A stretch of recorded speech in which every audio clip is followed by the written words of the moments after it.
How to use the KitchenAid dishwasher. So first thing is put in some soap. We've been using these tablets, but it doesn't have to be these tablets. Okay.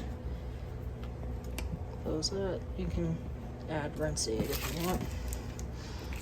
So you pick your wash cycle. So normal wash.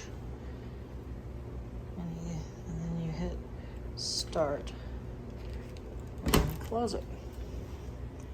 And it will start. And you can tell that it's on because this little blue light will come on.